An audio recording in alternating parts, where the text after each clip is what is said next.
A paz do Senhor, seja bem-vindo a mais uma aula aqui do EBD em Foco. Eu me chamo Herberson e nesta aula eu vou ministrar a lição número 3, que tem como título O Pai Enviou o Filho. Nós estamos estudando a revista CPAD do primeiro trimestre do ano 2026. A revista, como tudo, fala sobre a Trindade e agora, na lição número 3, nós vamos falar de um aspecto aí da Trindade, que é a questão da salvação. Aqui nós vamos falar sobre o plano de salvação. Então, aqui nessa lição, o fato do Pai enviar o Filho acontece justamente no sentido de que foi enviado para resgatar a humanidade. Aqui a gente vê o amor do Pai para com a humanidade. E esse amor acontece através do sacrifício do Filho e também do papel do Espírito Santo operando a salvação no nosso coração. Então é assim, a Trindade age em conjunto na salvação. O Pai envia o Filho, que se sacrifica por nós, e o Espírito Santo opera essa salvação em nosso coração. Ele nos convence do pecado e nos fortalece, nos mantém firmes seguindo essa caminhada. Então, uma lição muito boa, lição muito completa, é uma lição que realmente trata do tema salvação. A gente vai falar da questão aqui da adoção, que nós somos adotados como filhos de Deus também. Vamos falar sobre a plenitude dos tempos, porque realmente o Filho foi enviado no tempo correto, no tempo oportuno. A gente vai falar bastante desse momento que o Filho foi enviado e até mesmo deixar bem claro aqui que essa questão do envio do Filho em um momento específico não atrapalha em nada os planos de Deus, tá? Porque assim, a salvação no Antigo Testamento também acontecia por meio de Cristo. Ela operava por meio do Messias que um dia viria. E, após Jesus, nós cremos no Messias que já veio. Então, assim, Jesus foi enviado na plenitude dos tempos, no tempo certo, no tempo de Deus. Então, assim, a gente não precisa levantar nenhum tipo de questionamento sobre o momento em que Jesus foi enviado. E também nós temos que entender que o plano de salvação ele existe desde a eternidade. Ele não foi o plano B de Deus. Deus tinha um plano A e aí de repente não deu certo e Deus traçou o plano B. Não, desde a eternidade, Jesus já sabe que ele vai ser enviado, né, para encarnar e viver como ser humano.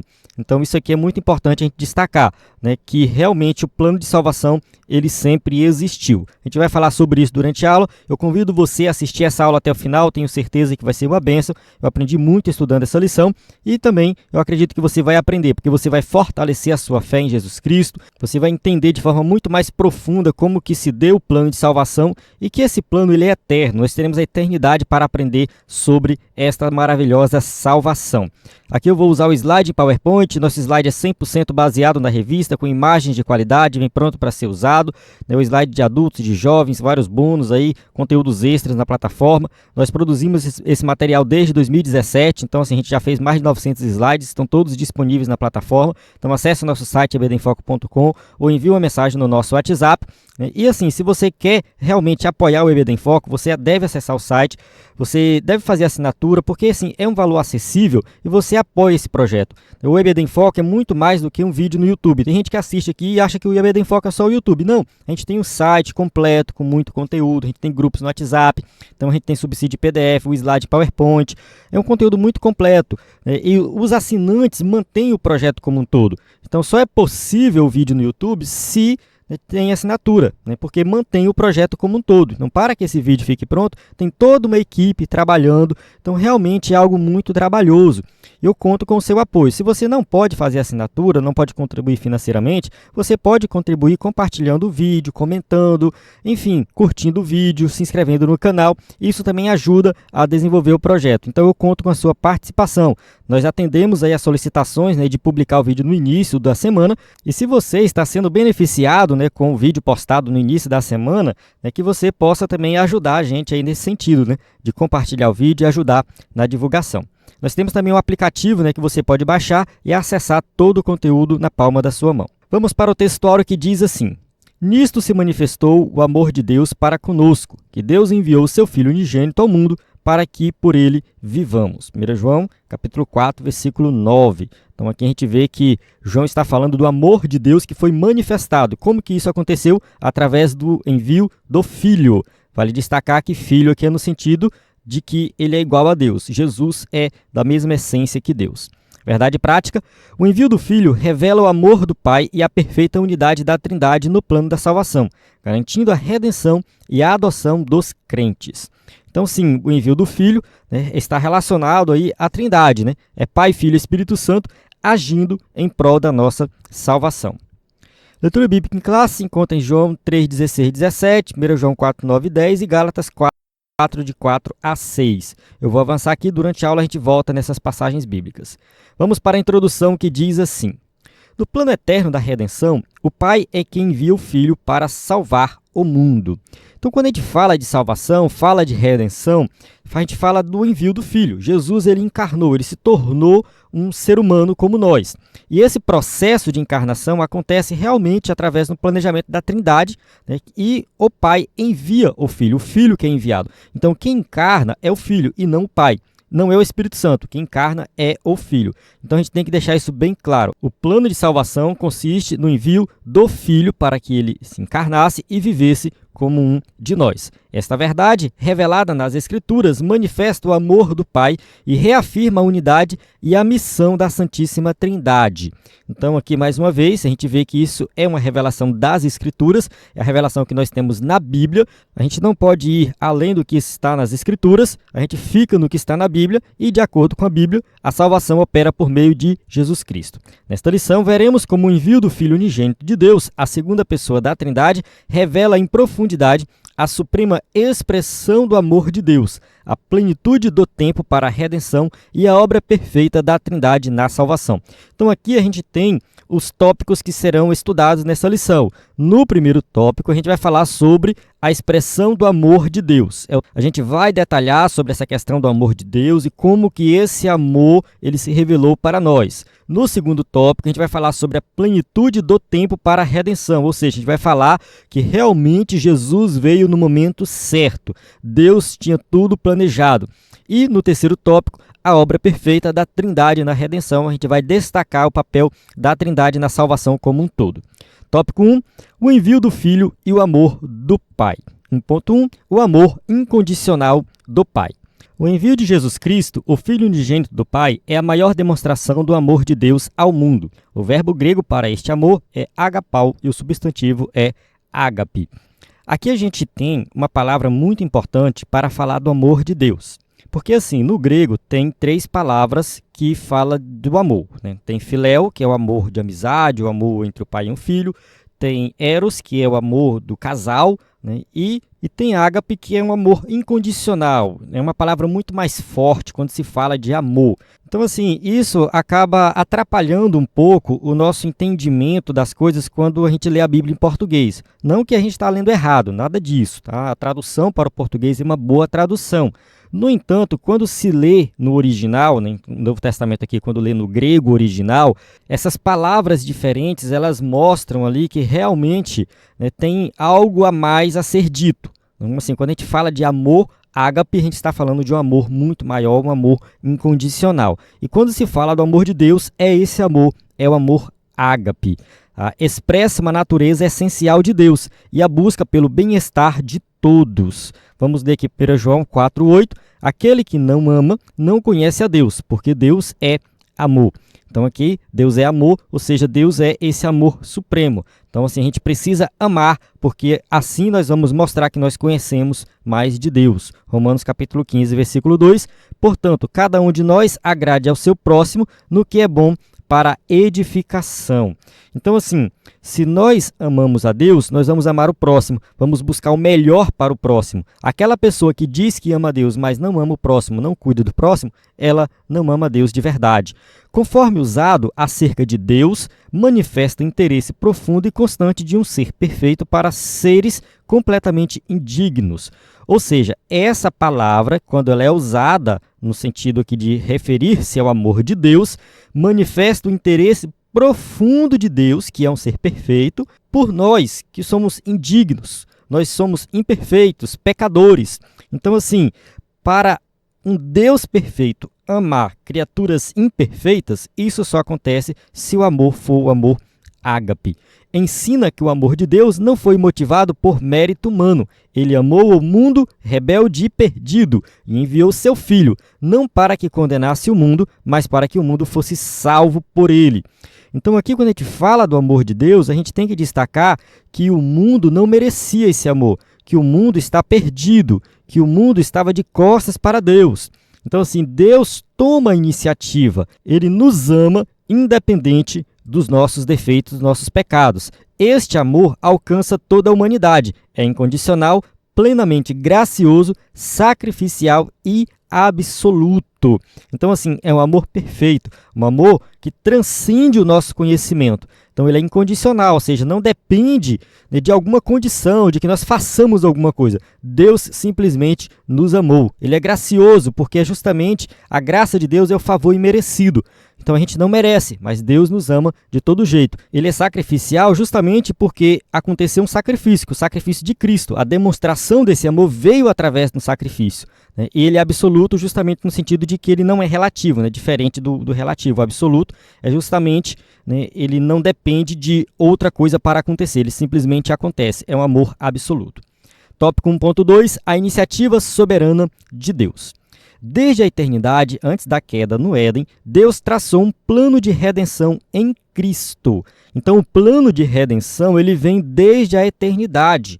Ele não foi o plano B de Deus. Deus não foi pego de surpresa na queda de Adão e Eva. Nada disso. Efésios capítulo 1, versículo 4 e 5 diz assim: como também nos elegeu nele antes da fundação do mundo, para que fôssemos santos e irrepreensíveis diante dele em amor, e nos predestinou para filhos de adoção por Jesus Cristo, para si mesmo, segundo o beneplácito de sua vontade. Aqui entra a polêmica da predestinação e tudo mais, mas eu acho que não é o foco dessa aula, eu não quero entrar aqui em detalhes em relação a isso.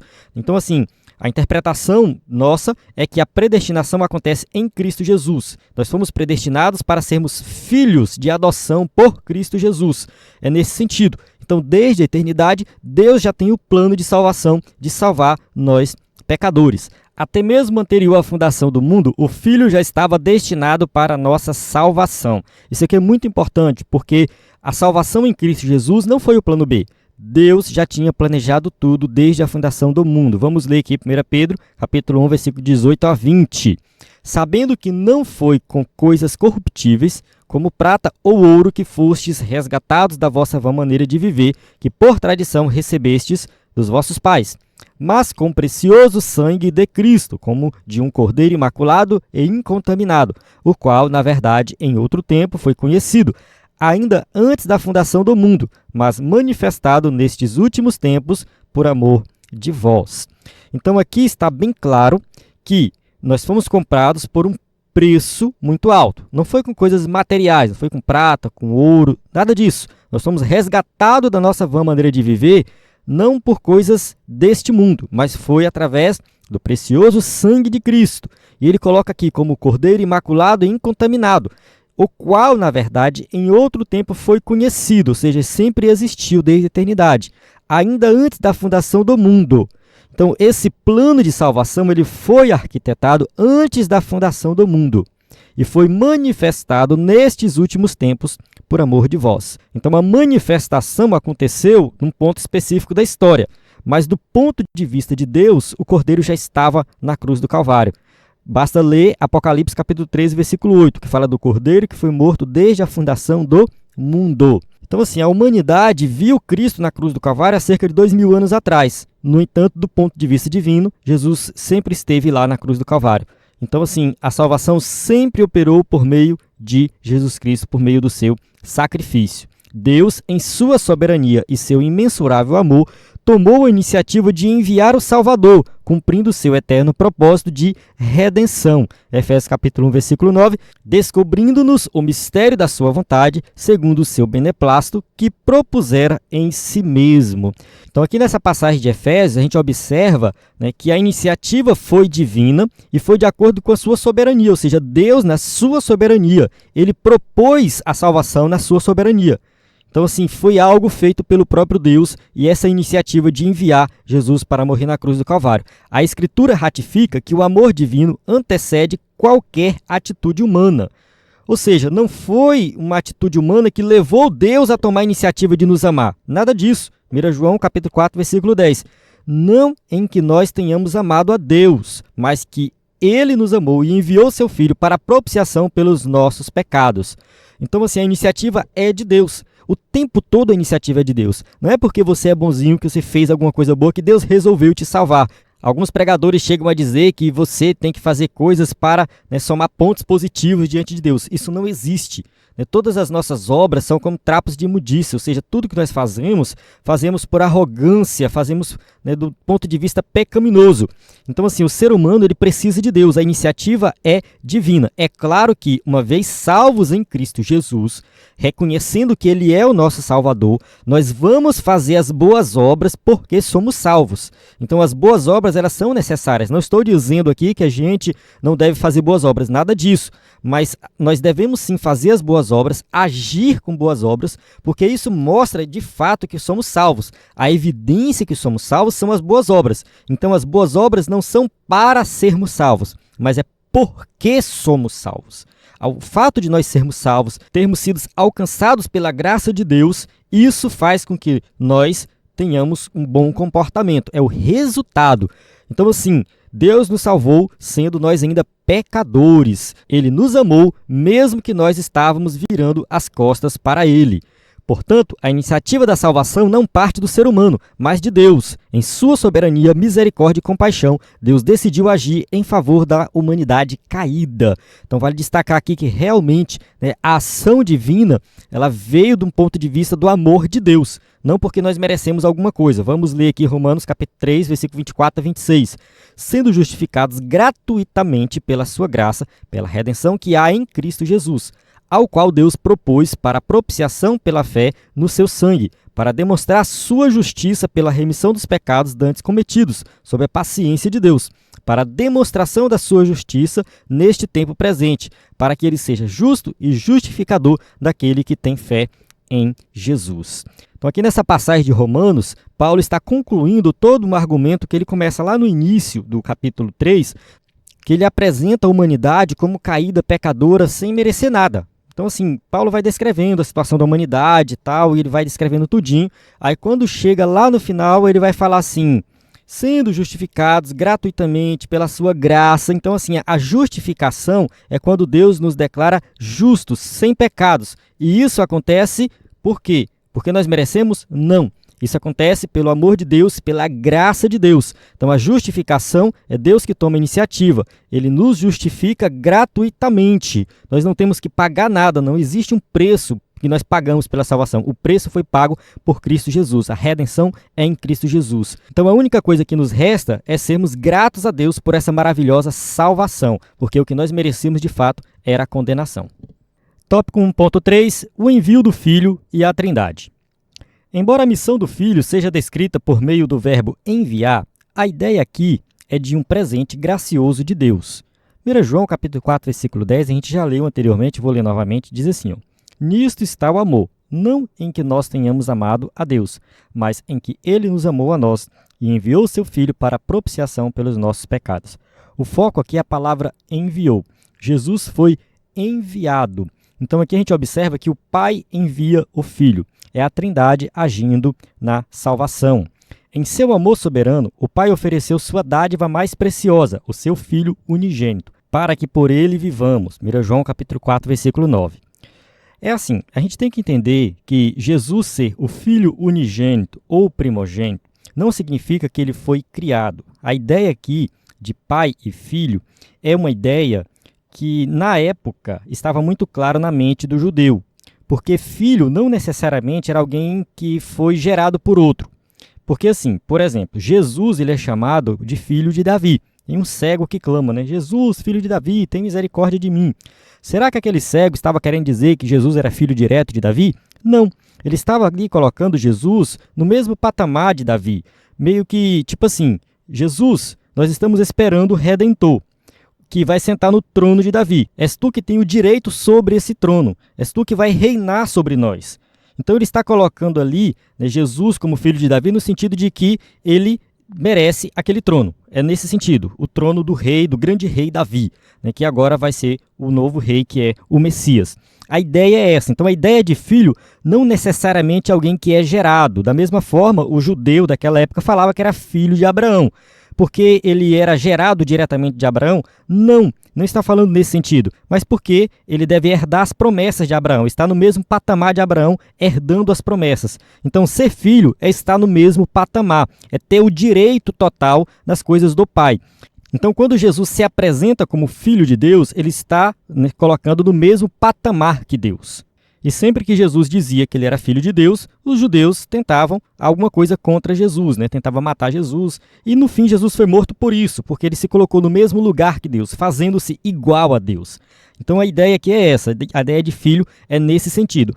E unigênito, primogênito, é porque ele tem primazia sobre toda a criação, ele controla sobre toda a criação, ele participou da criação. É tudo nesse sentido. Então assim, acontece que o pai envia o filho. E também assim, mais uma coisa, a ideia de pai e filho, né, é que nós possamos compreender essa relação melhor. Porque essa existência de Pai, Filho e Espírito Santo, a Trindade, é uma existência que está acima da nossa capacidade de compreensão. Lá na eternidade, quem sabe a gente pode compreender melhor. Mas aqui é na nossa linguagem. Então a Bíblia é escrita na linguagem que nós possamos compreender. Então, assim, Jesus é Filho de Deus, foi enviado para cumprir o plano de salvação. Ele encarnou, se tornou um de nós e morreu na cruz do Calvário. Essa doação não implica hierarquia na Trindade. O Pai, o Filho e o Espírito Santo possuem a mesma natureza. Então, aqui a ideia é o seguinte, que Pai, Filho e Espírito Santo têm a mesma natureza. Eles, agem numa sincronia perfeita. E existe uma ideia de subordinacionismo durante a execução do plano de salvação. Então, o Filho está subordinado ao Pai, mas isso não é uma hierarquia. Esse subordinacionismo não é algo eterno que sempre existiu. Não, ele passou a existir na encarnação devido ao estado em que Jesus estava. Ele estava encarnado e, como encarnado, ele não deixou de ser Deus, continuou sendo Deus, mas ele se submeteu ao Pai, se subornou ao Pai para cumprir esse plano durante esse período de encarnação. Passando esse período de encarnação, nós entendemos que não existe mais isso, não existe mais essa subordinação do Filho em relação ao Pai. Pelo menos esse é o meu entendimento, o entendimento de boa parte dos teólogos, né, coloca ali Jesus, né, durante esse período de encarnação, né, como sendo, né, não inferior, mas fazendo a vontade do Pai. Ele faz a vontade do Pai o tempo todo, né, mas passando esse período, né, está ali, né, aquela glória que ele tinha desde a eternidade. Jesus fala sobre isso, né? Ele fala da glória que ele tinha desde a eternidade. Então, né, sempre existiu ali, né, Pai, Filho e Espírito Santo, né, como sendo iguais entre si, em essência, em poder, em majestade e tudo mais. A distinção observada é funcional, relacionada ao plano da salvação. O Filho é enviado para realizar a redenção. Então, o que eu expliquei, o escritor da revista resumiu aqui, né? Então, essa distinção aí é funcional, ou seja, é só naquele período para realizar a salvação. Essa dinâmica revela a harmonia e unidade da Trindade, uma única vontade e um único propósito. Então aqui a gente observa que a Trindade age com uma unidade, com um único propósito para salvar o pecador. O envio do Filho é, portanto, uma expressão do amor do Deus triuno, que resplandece em toda a história da salvação. Então esse amor, ele é expressado através do Pai, do Filho e do Espírito Santo. Leia essa passagem de Efésios, capítulo 1, do versículo 3 ao 14. Ali Paulo fala do Pai, do Filho e do Espírito. Infelizmente, devido ao tempo, não dá para a gente ler essa passagem aqui e explicar ela em detalhes, mas é uma boa passagem para você ver essa relação da Trindade na salvação. Vamos para o tópico 2, que diz assim: o Filho e a plenitude dos tempos. 2.1, a preparação histórica e religiosa. O envio de Cristo não foi um plano improvisado, mas um desígnio eterno cumprido na plenitude dos tempos. Então, Gálatas capítulo 4, versículo 4, usa essa palavra plenitude dos tempos, não somente aqui, mas ela aparece em vários outros lugares. É no sentido de que realmente isso estava planejado. Não foi o plano B de Deus, não foi uma improvisação de Deus. Deus não improvisou o plano de redenção, nada disso. Tudo já estava planejado e cumpriu-se no momento certo. Indica que a vinda do Messias se deu no tempo determinado pelo Deus Pai. Então, assim, foi no tempo que Deus determinou. É o tempo que nós estamos presos e Deus está fora do tempo. Mas nós temos essa percepção temporal e a gente tem que acreditar que tudo aconteceu de acordo com o plano de Deus. A Trindade, em perfeita sabedoria e unidade, determinou o momento exato para a execução do plano redentor. Então, esse aqui foi algo que aconteceu na Trindade, ou seja, a realização de Pai, Filho e Espírito Santo, determinando o momento exato para a execução desse plano redentor. O momento em que a humanidade, de fato, estaria preparada preparada para receber esse Redentor e que essa mensagem fosse divulgada. E aqui o escritor da revista destacou algumas coisas que contribuiu nesse sentido. Historicamente, por exemplo, o domínio romano construiu estradas e rotas comerciais que contribuíram para a disseminação do evangelho. Então, assim, quando Jesus veio, viveu, morreu, ressuscitou, que a mensagem foi disseminada, o fato do Império Romano ter boas estradas, isso ajudou a disseminar o evangelho, porque eles viajavam de uma cidade para outra de forma muito mais rápida, muito mais tranquila. E aquele mundo era um mundo que as pessoas realmente faziam muito comércio uns com os outros. Não era mais aquele mundo do Antigo Testamento, isolado, que as pessoas não contribuíam umas com as outras. Não. Agora as nações contribuíam, os impérios contribuíam uns com os outros. Tinha muito comércio. O Império Romano tinha se expandido, né, por toda aquela região ali, norte da África, toda a Europa, uma parte da Ásia. Então, assim, todo esse avanço do Império Romano também contribuiu para que o evangelho se disseminasse e a pregação do evangelho acontecesse em todas as cidades daquela época. Vamos avançar aqui e falar da língua, né? A cultura grega unificou o mundo por meio do grego koiné, tornando possível a escrita do Novo Testamento em uma língua conhecida e popular. Alexandre o Grande, quando ele conquistou aquela região, né, que ele começou a expandir o Império Grego, o objetivo dele era disseminar a cultura grega, a religião grega. Então isso aconteceu de forma muito estruturada. Havia ali várias Alexandrias, que eram cidades, que eram centros culturais, com o objetivo de disseminar a cultura grega. E isso fez com que a língua grega se disseminasse e se tornasse a língua principal de toda aquela região. Quando o Império Grego caiu para o Império Romano, o grego continuou sendo a língua mais falada, então as pessoas falavam a sua língua nativa e também falavam grego. E se alguém quisesse escrever alguma coisa para ser lido pelo maior número possível de pessoas, escrevia em grego. Então é por isso que o Novo Testamento foi escrito em grego. Então, por exemplo, Pedro, ele era judeu, era um pescador, um homem simples, a língua nativa dele era o aramaico, muito provavelmente ele conhecia o hebraico por causa da leitura da Torá, né? Só vale destacar que a Bíblia no Antigo Testamento, no caso o Antigo Testamento, ela foi escrita em hebraico. No entanto, depois que os judeus foram para o exílio e voltaram, eles estavam falando aramaico. Alguns especialistas dizem que hebraico e aramaico é muito parecido, é tipo português e espanhol. Outros já dizem que é tipo português e francês, é um pouco mais distante. No entanto, são línguas parecidas, só que a língua falada pelos judeus na época de Jesus era o aramaico.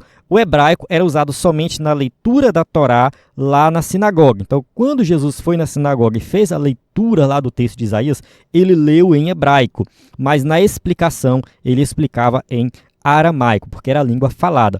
No entanto, o grego era popular. Então, Pedro, sendo um judeu que falava aramaico, tinha um conhecimento de hebraico, também sabia grego. Ele escreveu em grego. Então, todo o Novo Testamento foi escrito em grego, porque era a língua mais popular e era muito mais fácil disseminar algo escrito em grego do que em outra língua. Agora vamos falar um pouco da questão religiosa. No judaísmo, apesar da rejeição dos líderes, entre o povo a expectativa messiânica estava elevada. Só uma observação, eu mudei a vírgula de lugar aqui nesse texto. Na revista você vai ver que a vírgula está lá depois de povo. Eu coloquei depois de líderes, porque eu acho que ficou melhor. Porque a ideia aqui é que os líderes rejeitavam, mas o povo tinha uma expectativa messiânica. Então, é isso que eu entendi desse texto. Mas enfim, Lucas capítulo 2, versículo 25 e 27, vai falar de Simeão. Vamos ler aqui. Havia em Jerusalém um homem cujo nome era Simeão. E este homem era justo e temente a Deus, esperando a consolação de Israel. E o Espírito Santo estava sobre ele. E fora-lhe revelado pelo Espírito Santo que ele não morreria antes de ter visto o Cristo do Salvador. E pelo Espírito foi ao templo. E quando os pais trouxeram o menino Jesus para com ele procederem segundo o uso da lei, o texto continua, né, que a gente já conhece, que Simeão ele vai apresentar ali Jesus. E ele vê, né, com seus próprios olhos o Messias. Então, o que a gente observa aqui? É que o povo tinha essa expectativa messiânica. O povo estava esperando o Messias, porque aquela região tinha sido dominada pelo Império Babilônico, depois o Império Medo-Persa, depois o Império Grego. Foi uma confusão na época do Império Grego, sacrificaram um porco no templo, foi uma confusão. E aí depois veio o Império Romano. E o Império Romano era muito cruel. Então, assim, eles estavam nessa expectativa messiânica. O Messias tem que aparecer, porque nós não aguentamos mais. Nós não somos uma nação há mais de 400 anos. A gente precisa voltar a ser uma nação, somos o povo escolhido de Deus. Então, essa expectativa estava em alta. Então, Jesus, né, ele veio no momento certo, ele veio no momento em que as pessoas realmente estavam esperando o Messias. Então, isso sinaliza que Deus preparou o cenário para a chegada do Salvador. Então, assim, Jesus chega no momento certo. Tudo isso aqui contribui, né? Vamos voltar aqui só para recapitular a questão das estradas, das rotas comerciais, a questão da língua e a questão religiosa também. Então, tudo isso contribuiu para que Jesus nascesse naquele momento da história. Atos capítulo 17, versículo 26 diz assim: E de um só fez toda a geração dos homens para habitar sobre toda a face da terra, determinando os tempos já dantes ordenados e os limites da sua habitação. Então aqui essa passagem também fala da questão dos tempos, determinado tempo, né? Então assim, Jesus veio nesse tempo específico, o tempo de Deus. Tópico 2.2, o Filho nascido sob a lei. A Escritura afirma que o Filho veio nascido de mulher, nascido sob a lei. Gálatas capítulo 4, versículo 4, parte B. Justamente porque Jesus nasce no Antigo Testamento. Ele está no período de transição ali. Então, enquanto Jesus está exercendo o seu ministério, a gente fala que é um período de transição entre o Antigo Testamento e o Novo Testamento. A maioria dos intérpretes entendem que a igreja foi inaugurada no Pentecostes. Então, assim, do momento ali que Jesus é batizado por João Batista até o Pentecostes, há uma fase de transição em que a gente vai passar da antiga aliança para a nova aliança. Mas Jesus nasce como um judeu, ele é criado como um judeu e ele é criado sob a lei. A expressão nascido de mulher reafirma que Cristo assumiu nossa natureza humana. Isso aqui é muito importante destacar. Enquanto ele estava encarnado, ele foi 100% homem. Hebreus capítulo 2, versículo 14, e visto como os filhos participam da carne e do sangue, também ele participou das mesmas coisas, para que pela morte aniquilasse o que tinha o império da morte, isto é, o diabo. Então aqui o destaque é mais essa parte inicial, né? Como os filhos participam da carne e do sangue, também participou das mesmas coisas, ou seja, Jesus participou, né, das mesmas coisas que nós. Então ele foi sim 100% homem. Tá? Então, assim, ele agiu como homem, ele sentiu sede, ele sentiu fome. Então, Jesus, ele encarnou como um homem qualquer. E essa encarnação, a gente entende que ela é eterna. Apesar dele estar no céu, corpo glorioso e tudo mais, ele continua encarnado. Tá? Jesus continua encarnado por toda a eternidade. No entanto, isso não minimiza a sua divindade.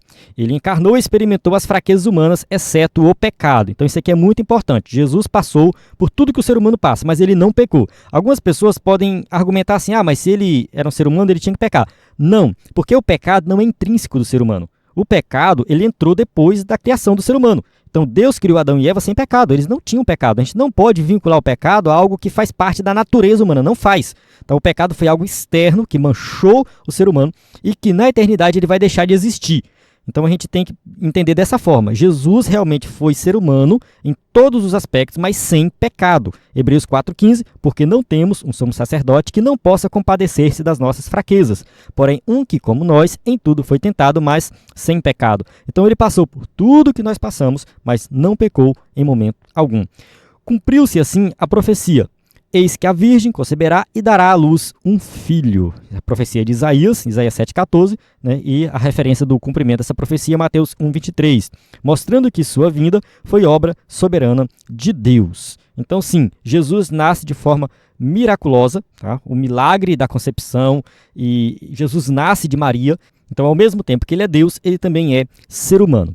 Aqui eu vou abrir um parêntese e fazer uma pequena observação sobre essa questão da encarnação, porque assim, alguns teólogos gostam de dizer que Jesus de fato tinha que ser de Deus, né, no caso concebido pelo Espírito Santo, e também concebido por Maria, por um ser humano. E isso aqui era fundamental. No entanto, o Miller de Erickson, no seu livro de Teologia Sistemática, ele chega a afirmar que tanto faz, Jesus poderia ser filho de Maria e José, e mesmo assim ser filho de Deus. Jesus poderia ter vindo prontinho do céu e ser filho de Deus. Só que isso traria alguns problemas de aceitação. Se ele fosse filho de Maria e José, nós poderíamos não aceitar a sua divindade, né? Achar que ele era 100% humano. Se ele viesse prontinho do céu, nós não poderíamos aceitar a sua humanidade, né? Porque cadê onde é que está a humanidade?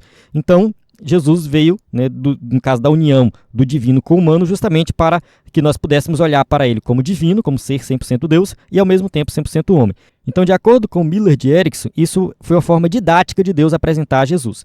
Não sei se ele está certo, mas de certa forma aconteceu assim, e foi assim, e é assim que vai ser. Não adianta a gente querer pensar, e se fosse desse outro jeito, se fosse daquele outro jeito? Não faz muito sentido. Então a gente entende dessa forma. Jesus é Deus e homem ao mesmo tempo. A declaração nascido sob a lei significa que Jesus cumpriu todas as exigências da lei mosaica. Então, aqui Mateus 5,17, não cuideis que vim destruir a lei ou os profetas, não vim destruir, mas cumprir.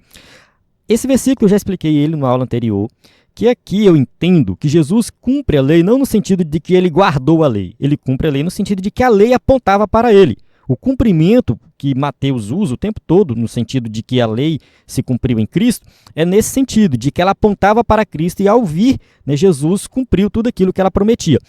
Então, assim, de certa forma, eu entendo também que Jesus, ele cumpriu as exigências guardando a lei, né? Como está aqui, ó. Ele foi o único homem a cumprir plenamente a lei de Deus sem transgredir em momento algum. 1 Pedro 2,22, o qual não cometeu pecado, nem a sua boca se achou engano. Então observe que Jesus cumpre a lei em todos os aspectos. Cumpre no sentido de que a lei apontava para ele, então a lei apontava para Cristo, e cumpre nesse sentido, e cumpre a lei também no sentido de que ele nunca transgrediu, ele nunca errou, ele nunca pecou. Sua vida de obediência foi necessária para que pudesse oferecer um sacrifício perfeito em favor dos pecadores. Então, assim, Jesus tinha que ser sem pecado para que ele perdoasse os nossos pecados. Isso é fundamental para a salvação. Hebreus capítulo 7, versículo 26 e 27 diz assim: porque nos convinha tal sumo sacerdote, santo, inocente, imaculado, separado dos pecadores e feito mais sublime do que os céus, que não necessitasse, como os sumos sacerdotes, de oferecer cada dia sacrifício, primeiramente por seus próprios pecados e depois pelos do povo, porque isto fez ele, uma vez oferecendo-se a si mesmo. Então, assim, se Jesus fosse um sumo sacerdote, como qualquer um outro, que tivesse que oferecer sacrifício para si, para os seus próprios pecados, para depois fazer o sacrifício para o povo, ele seria como qualquer um outro. Então, assim, ele não tinha pecado. Como ele não tinha pecado, ele era santo, inocente, imaculado e separado de pecadores. E assim ele realizou um único sacrifício, fez isso de uma vez por todas, sem precisar ficar repetindo o sacrifício, como acontecia na antiga aliança. Foi só um sacrifício. E esse sacrifício, né, foi suficiente para perdoar os nossos pecados. Todo aquele que aceitar ele como Salvador tem os seus pecados perdoados. Tópico 2.3, a adoção de filhos. A obra do Filho não apenas trouxe perdão, mas também nos concedeu a posição de filhos adotivos. Gálatas capítulo 4, versículo 5. Para remir os que estavam debaixo da lei, a fim de que recebamos a adoção de filhos. Essa questão da adoção de filhos é um dos aspectos da redenção. Por que o escritor da revista escolheu falar da questão da adoção? Justamente porque está falando que Jesus é filho de Deus e também nós somos filhos de Deus, filhos adotados. Tá, mas vamos entender melhor quais são os outros aspectos da salvação. Quando Jesus morreu na cruz do Calvário, ele proporcionou uma salvação plena e completa. Primeiro, a justificação. O que significa a justificação? Que nós fomos perdoados, ou seja, nós fomos justificados, considerados justos. Então, aquela condenação que estava sobre nós, ela deixou de existir. Então, a justificação é isso. A partir de agora, você não tem mais pecado. Tudo bem, Jesus poderia só perdoar os pecados, só nos tornar justo e ponto final. Mas ele vai além. Ele fala, não, eu vou transformar vocês em uma nova criatura. Aí tem a regeneração. A regeneração é que agora, além de perdoado, nós nos tornamos uma nova criatura, somos novas pessoas. Porque se ele não tivesse feito isso, nós continuaríamos nos nossos pecados e, enfim, nós continuaríamos nos nossos pecados, nas nossas falhas, nada ia mudar na nossa vida. Então, assim, Jesus nos transformou em uma nova criatura, significa que agora a gente abandona o pecado, nós temos uma nova maneira de viver, um novo pensamento, um novo comportamento. Então tudo isso vem a partir da regeneração. Então justificação é uma coisa, regeneração é outra coisa. Agora, além de regenerado, ele fala assim, eu vou colocar vocês numa posição melhor, vocês serão meus filhos. Eu vou ter vocês como filhos agora. Filhos adotivos, somos adotados, recebemos ali, né, a adoção de filhos. Ele nos remiu, ele nos perdoou, ele nos, enfim, justificou, nos regenerou e agora nós somos adotados como filhos. Fazemos parte da família de Deus. Cristo é o único filho de Deus por natureza e os crentes tornam-se filhos por adoção. Então Jesus é filho de Deus no sentido de que Ele é da mesma natureza que Deus, é igual a Deus, e nós somos adotados como filhos de Deus, fazemos parte dessa família maravilhosa. A prática da adoção não fazia parte do sistema legal judaico, mas era comum e bem conhecido entre os gentios. Então, entre os gentios, acontecia muito ali de adotar uma criança, de adotar um filho, né? Então, Paulo enfatiza que foi do agrado de Deus inserir no plano da salvação que os salvos fossem adotados como filhos. Então, isso tem a ver com o nosso relacionamento com Deus. Deus não somente nos salvou, mas Ele agora quer que nós sejamos filhos e que nós possamos estar com Ele o tempo todo. Então, assim, nós poderíamos pensar num Deus longe, distante, que nos salvou, perdoou, nos transformou em uma nova criatura, mas não quer relacionamento. Poderíamos pensar dessa forma. Pode ser que Deus pudesse fazer assim, mas não faz muito sentido pela sua própria natureza. Deus é amor, então Ele quer cuidar de nós. Então, assim, Ele nos salvou e nos adotou e agora nós temos um relacionamento íntimo com Ele. O espírito de adoção habilita os salvos a chamarem Abba, Pai. Esse termo aramaico, Abba, papai, empregado na interação entre o filho e o pai, indica respeito e confiança. Então, quando o filho chama o pai de papai, de paizinho, parece ser algo mais íntimo, algo mais próximo. E era assim que Jesus chamava, né, Deus, né? Ele chamava de papai, né? Então, essa adoção e intimidade é aplicada pelo Espírito Santo, demonstrando novamente a atuação inseparável da Trindade na salvação. Como a gente já afirmou anteriormente, Pai, Filho e Espírito Santo estão atuando juntamente na nossa salvação. O Espírito Santo opera essa salvação no nosso coração. Então nós temos essa intimidade com Deus. Romanos capítulo 8, versículos 15 e 16. Porque não recebestes o espírito de escravidão, para outra vez estardes em temor, mas recebestes o espírito de adoção de filhos, pelo qual chamamos Abba Pai. O próprio Espírito testifica com o nosso Espírito que somos filhos de Deus. Então, o que garante que nós somos filhos de Deus é o Espírito Santo que está em nós. Nós temos o Espírito Santo e, através do Espírito Santo, nós conseguimos ter intimidade com Deus, conversar com Deus, falar das nossas necessidades com Deus. Esse relacionamento próximo é algo exclusivo do cristianismo, é algo exclusivo de quem serve a Cristo. Porque nas outras religiões, Deus está longe, Deus é temeroso, é um ser mau, mas o nosso Deus é um Deus próximo, Deus que nós cremos que cuida de nós nos mínimos detalhes. E é o Espírito Santo que confirma isso em nossos corações. Tópico 3, a Trindade no plano da salvação. 3.1, a vontade do Pai realizada pelo Filho. O Filho veio ao mundo para cumprir a vontade do Pai. João capítulo 6, versículo 38, eu desci do céu não para fazer a minha vontade, mas a vontade daquele que me enviou. Então aqui é aquele negócio que eu falei, o subordinacionismo. Jesus está subordinado ao Pai por um período específico, durante esse período de encarnação. Por isso que ele fala, eu não faço a minha vontade, eu faço a vontade daquele que me enviou, que é o Pai. Essa vontade, segundo Cristo, é que nenhum daqueles que o Pai lhe deu se perca, mas que tenham a vida eterna. Então Jesus diz qual é essa vontade, né? Não é qualquer vontade, é a vontade de salvação, é a vontade de manter todo mundo aqui junto, é a vontade de que vocês de fato sejam filhos. Então eu vim para que vocês tenham a vida eterna. A obediência de Jesus é perfeita, revelando plena submissão ao Pai. Ele mesmo testifica, porque eu faço sempre o que lhe agrada. Então ele sempre faz a vontade do Pai. Então Jesus é o nosso maior exemplo e modelo de obediência. A obediência dele é perfeita. Ele sempre faz a vontade do Pai. Ele não desvia da vontade do Pai em momento algum. Aquela questão da encarnação. Jesus veio para dar o exemplo. Como ser humano, ele está obedecendo o Pai na sua integralidade. Essa obediência alcançou o clímax na entrega voluntária da sua vida por amor, sendo obediente até a morte e morte de cruz. Filipenses capítulo 2, versículo 8. Então Jesus ali na cruz do Calvário, ele entregou-se por nós e ele cumpriu a vontade do Pai. Então, a vontade do Pai foi realizada ali na cruz do Calvário. Então, ali é o ápice, né, dessa obediência, é o clímax dessa obediência, dessa entrega voluntária. Por meio de sua vida, sem pecado, a morte sacrificial, a justiça de Deus foi plenamente satisfeita. Então, assim, a gente já leu Romanos, um trecho aqui de Romanos 3, 24 a 26, mas a gente pode ler novamente, né? Sendo justificados gratuitamente pela sua graça, pela redenção que há em Cristo Jesus, ao qual Deus propôs para propiciação pela fé no seu sangue, para demonstrar sua justiça pela remissão dos pecados dantes cometidos sob a paciência de Deus, para a demonstração da sua justiça neste tempo presente, para que ele seja justo e justificador daquele que tem fé em Jesus. Então a justificação é para quem tem fé. Nós somos justificados gratuitamente, não pagamos nada por isso, porque o preço foi pago por ele. Justificado é o termo jurídico que indica que nós não temos mais nenhum crime. Enfim, nós somos justificados, considerados justos. Isso aqui é um livramento da condenação. Então isso aqui acontece por meio do sacrifício de Cristo. Então esse sangue é derramado para a remissão dos pecados. E aqui a gente vê a demonstração da justiça de Deus. Deus, ele nos perdoa não porque ele simplesmente passa um pano nos nossos pecados, ele ignora os nossos pecados. Não, ele nos perdoa porque Jesus pagou o preço. Os nossos pecados foram lançados sobre Cristo e ali o preço foi pago. Em Cristo vemos a expressão sublime da obediência, do amor e da unidade perfeita na Trindade. Então, quer conhecer a Trindade, quer conhecer o Pai, quer conhecer o Espírito, conheça Cristo.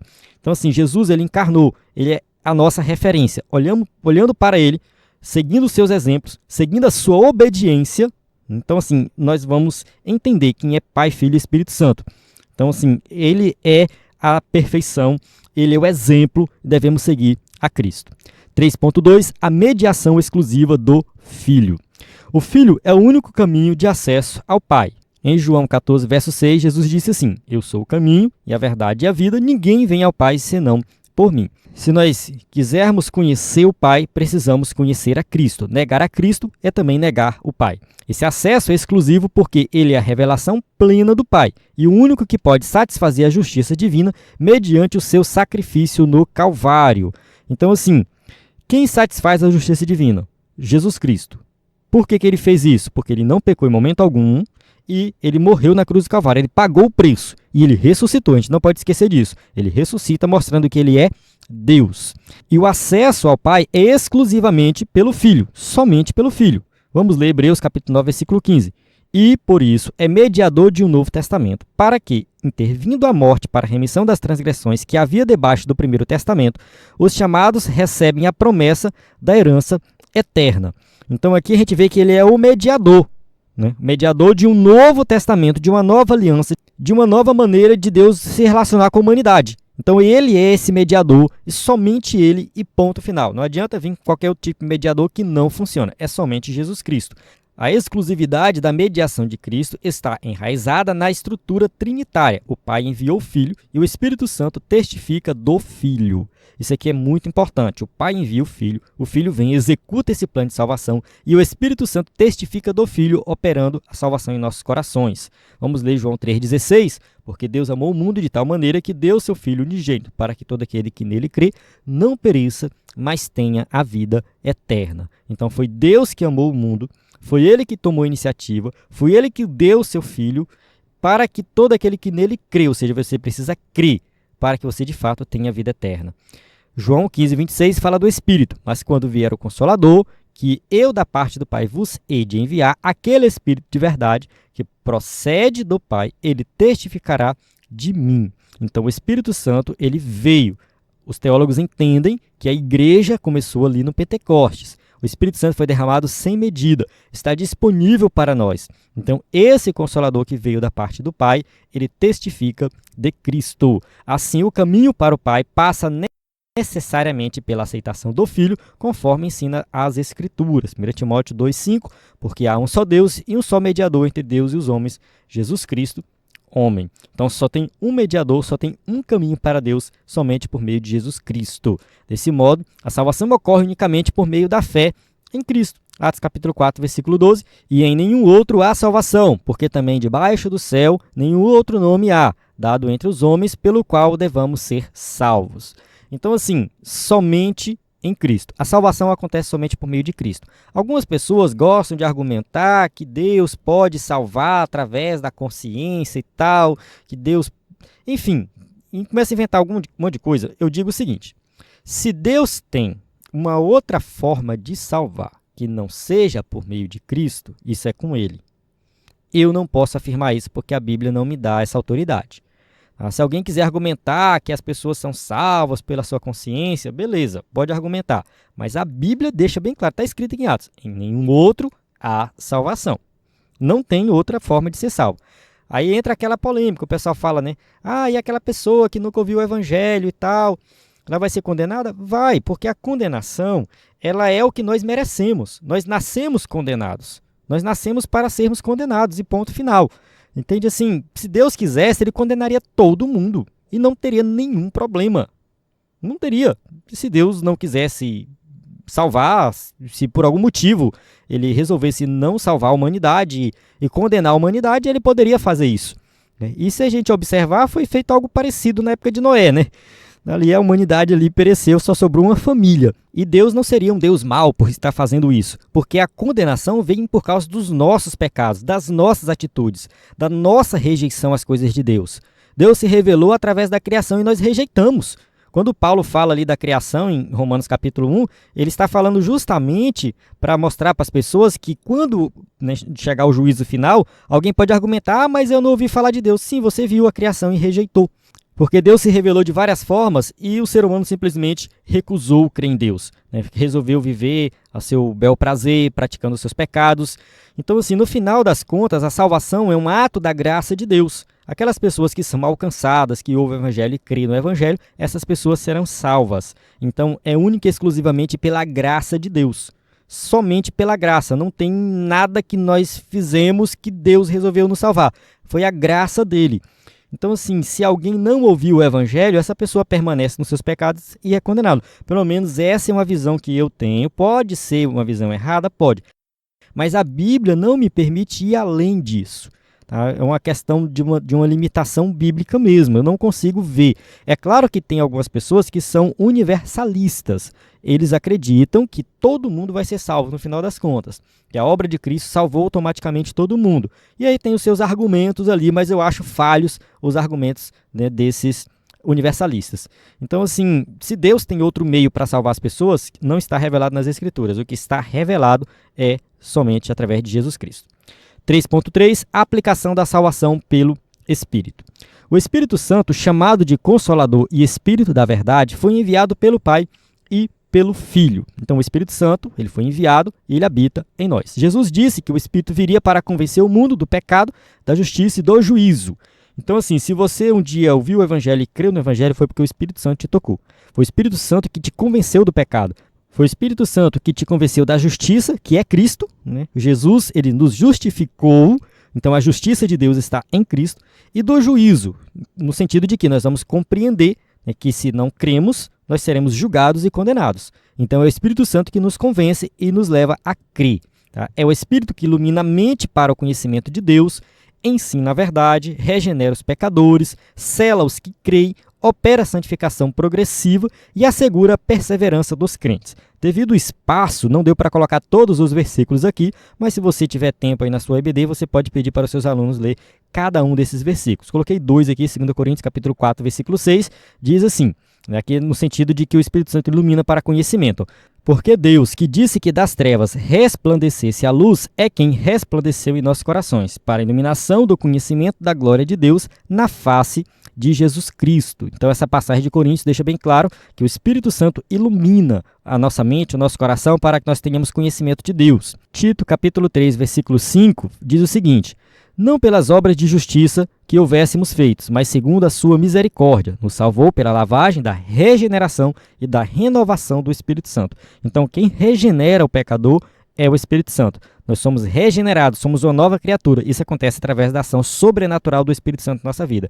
E da mesma forma, somos selados pelo Espírito, santificados e temos a segurança da salvação por causa do Espírito Santo. Além disso, o Espírito glorifica o Filho, pois foi enviado para testificar de Cristo, revelando sua pessoa e obra ao coração humano. João capítulo 15, versículo 26, parte B. O Espírito de verdade, que procede do Pai, ele testificará de mim. Então, assim, o Espírito de verdade, esse Espírito Santo, esse Espírito Todo-Poderoso, ele vai testificar de Cristo. O Espírito nunca age independente do Filho ou do Pai. Sua missão é, intrinsecamente, a de exaltar a glória do Deus triuno. Então, o papel do Espírito Santo nesse período aqui que estamos, no caso do período da salvação, é glorificar o Pai e o Filho. Ele não age de forma independente. Tá? Então vamos ler aqui João 16, versículo 13 e 14. Mas quando vier aquele Espírito da verdade, ele vos guiará em toda a verdade, porque não falará de si mesmo, mas dirá tudo o que tiver ouvido e vos anunciará o que há de vir. Ele me glorificará, porque há de receber do que é meu e vou-lo há de anunciar. Então o Espírito Santo, ele vai nos guiar em toda a verdade. Então nós temos que clamar mais do Espírito Santo na nossa vida. E é por isso que a Bíblia fala o tempo todo, o apóstolo Paulo nas suas cartas, ele vai falar que nós temos que ser cheios do Espírito Santo, buscar o Espírito Santo, enfim. Então, assim, é o Espírito Santo que vai nos guiar. Amém? Chegamos na conclusão da nossa aula que diz assim: o envio do Filho pelo Pai revela o amor eterno e soberano de Deus e destaca a perfeita unidade da Trindade na obra da salvação.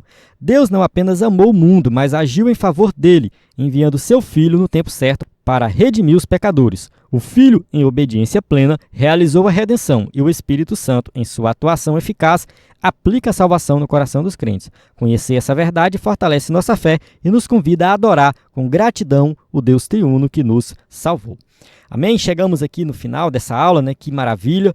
Então aqui a gente aprendeu, né, que realmente o plano de salvação foi realizado pelo Pai, o Filho e o Espírito Santo, é a Trindade agindo na salvação. O Pai enviou o Filho, né, o Filho executou o plano de salvação, morreu na cruz do Calvário para nos salvar, e o Espírito Santo opera essa salvação em nossos corações, e crendo nisso, nós devemos fortalecer a nossa fé, né, e manter firme na caminhada, sabendo que o Espírito Santo está nos guiando. Ele nos ensina a orar, ele nos ensina a pedir, ele nos ensina a adorar, enfim, ele nos guia em toda a caminhada. Amém? Então eu encerro aqui a aula, temos aqui as perguntas para quem vai usar o slide na igreja. Mais uma vez, reforçando aí o slide, né, se você usa o slide na sua igreja, nós temos esse slide aqui pronto para você ministrar a aula de excelência na EBD.